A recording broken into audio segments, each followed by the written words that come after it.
嗯。他是之前老师就说，嗯。舒服。然后在这个时候，他不是那个腿给退了。到疼的时候是疼了就。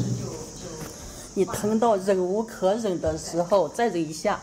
然后第二下就放开吧，然后就伸开。哎，但不要起坐，你就伸开，等它不疼了再盘上来。还是要尽量的去忍，是吧？对，否则你永远过不了那一关。我以前就是第一天就忍无可忍的时候，再忍2下1下，第2天就忍3下，第4天4下，哎，有这10天8天就搞定了。但一定是忍无可忍了，一定要忍到你的极限。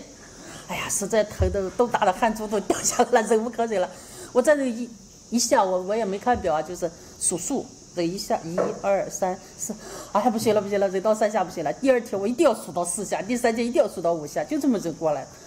哎，这么忍上7、8次、10几次，突然有一天一点不疼了，一下子舒服了。从那以后再没疼过，但是它会麻，就坐久了2只脚站开还麻，但就不疼了。以前是疼啊，就是这屁股这底下2个就站着2个点疼，还有脚腕啊，脚腕疼。麻是这个，我一直也有时候坐久了还是麻，就是那个脚气血麻，我觉得影响不大。疼就坐不住了，麻，因为到后期你会忘身嘛，有时候入定你忘身以后麻就感觉不到，但是你坐了2、3个小时，突然伸开腿，还是觉得这个腿好像就是有点僵，就还要揉一揉它才能站嘛，这样就这样。但这个还是气脉转化的，生理上转化的不好，有的人家直接伸开腿就很柔软了，就没事了，反正我们年龄大了修炼就刚开始这个腿就是有的，不过您昨天说我那个脑子里还在想着家里的事情。不是，脑子里是很多那种就是家里的那种影像，各种生意的、孩子的啊、家人的，就是好多就是录下来的。是不是也是潜意识里的那个？是你是气脉里边我都能看见的，别人没有你那么多，你就是多。我自己好像都不知道。对，今天就比昨天有清净了，但是这一块还是有，但如果哪天我看说，清净了就没了，忙，说明你平时忙，念好多事，做事儿，一直在做事，你就不能不做事儿吗？我不是说让你不在后车做事，是心不做事儿，你坐在重点上呢，心不要再做事，这就是训练自己，一上坐垫就把事儿放在一边。现在你还放不下，都2、3天还没洗完，以后就是一上座我就放下了，我一下座拿起来，就是拿起放下这些事儿，就像这个手机，我放下拿起就很轻松，哎呀，你就能休息过来了，有时候在红锤子做事累得很厉害的时候，上座10分钟休息过来，我虽然说大家怎么舒服怎么做，但还是要注意姿势啊。我不知道大家能舒服到那种程度，舒服的成这样，但姿势还是要的，单盘、双盘、散盘都可以啊。但是这个脊柱要挺起来，否则这个能量就不走主脉道，就团着呢。本来气脉就一团一团的，有的脖子是这样的，有的是这样的。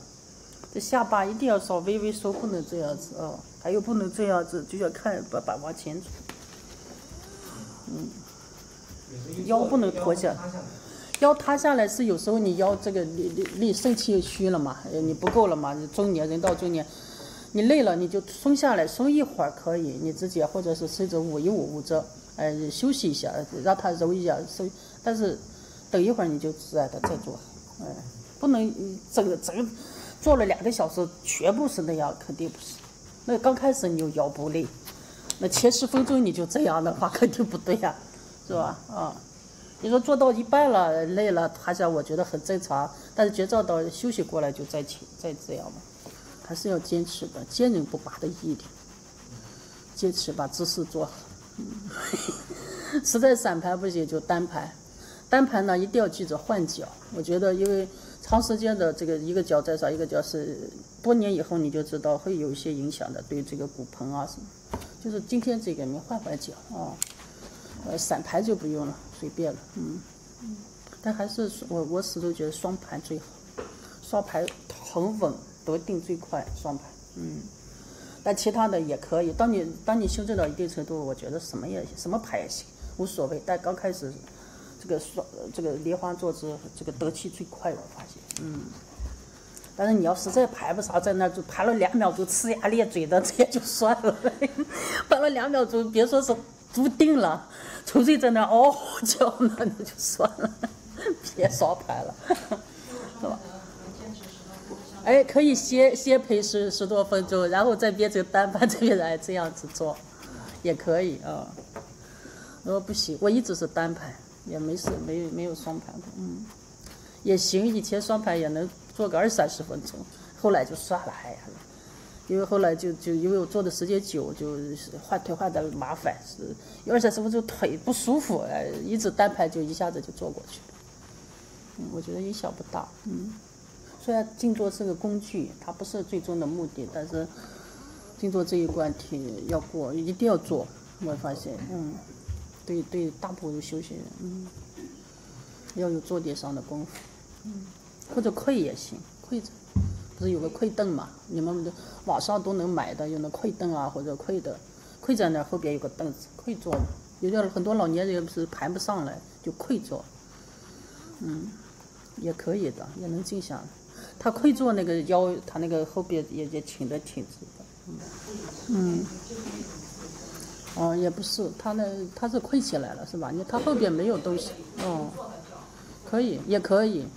但是坐在脚上的话，很快你那个脚腕就麻了，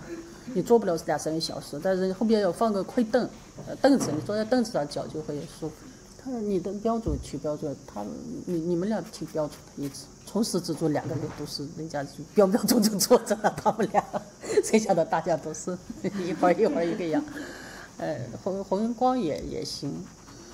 红光这个下巴扬的太高，就稍稍往下倾一下，这个算不算有点小基础？有点小基础啊，算。算，但你这个也要，就是说，就是你看，同样的大家都在做，要是做的姿势挺标准，那气脉一看就不一样。同样的是半个小时，气脉不一样，那有的可能就堵得厉害，有的浊的厉害，有的就散乱的厉害，有的纠缠的厉害。那根据不同的气脉，它可能，比如说，它可能其实起点是一样的，那一刻，因为还暂时不看根气呢什么的，就起点现在都是在从人道的起点起来，都是人嘛。那么你看，就是从人道的纠缠，那有的就可能需要3天就是开减气脉就开解了，有的就需要4天，有的就需要10天。倒不是说10天那个比那3天那个笨，是他真的是染的厉害，就是纠缠的厉害，堵的厉害，那个就需要点时间，然后这个染着不是就是要么你很忙，或者你平时人情世故太多，或者是你在外边应酬多，或者是心结重，或者是正好失恋了，或者是怎么着，反正就是根据你目前的状态，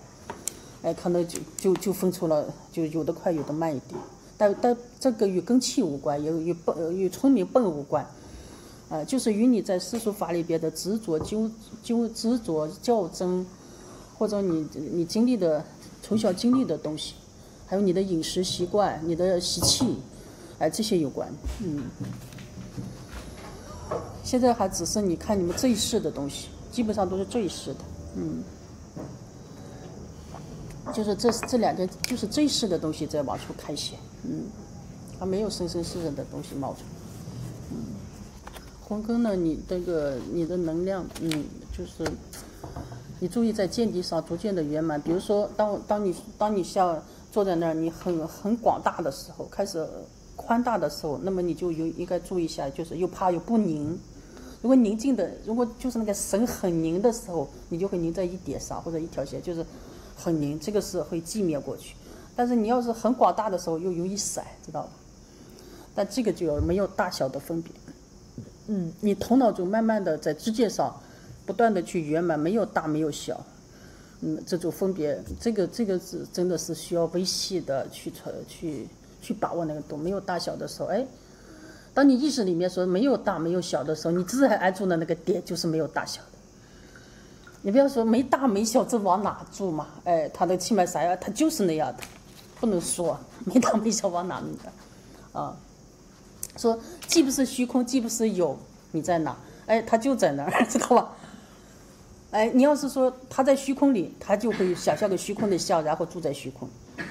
你要说他是个法相，他是万法都是他，他就花脑子里有一大堆法相出来，然后都是他。或者是他是个虚无里边，万法在里边幻起幻灭，这都是用法相、用头脑意识来理解佛法。说没有你不既不是虚空，既不是法相的时候，你头脑这样想，我既不是虚空，既不是法相，好落下来，就这样。这是什么不知道？你千万不能再想第二念了，既不是有，也不是空，虚空，哎，就这样，这就是你。这个状态是什么不知道，你就这样落下去坐下，凝住的凝，神凝，能量要凝住才能定住，但神凝这个不是凝成一股神，这个还真的中国人，神凝其实是跟专注有关，就像专注，专注就是因为根本就没有一个东西可凝，所以神凝它是专注到极致了，其实是，因为平时我们都散乱嘛，散乱怎么个散乱法？它是六根漏，就像我说你这一块还是气脉就是杂乱嘛，那你这一块虽然你不看了，你还在漏，就是这种杂乱的信息你在里边在分辨，其实你不知道，就是微细的这一块那个图像很多，乱七八糟的就很多，然后你看就是气脉里边很多大家。就是各个片段，各种片段，就是六道众生的片段，就是在那儿就杂了，就像录像机，你身上你身体就像录像机就录进来。有的人一上座身心意念静下来的时候，这些录像就不显了，他不起心动念，这些录像慢慢就像那尘埃开始往下落。但有的人半个小时以后，这些录像还在那儿顽强的，就像印在他身上，这就是染着重。就是这个六根里边染，就印在你的，就是反复熏染印上来的，反复熏染，就是这样。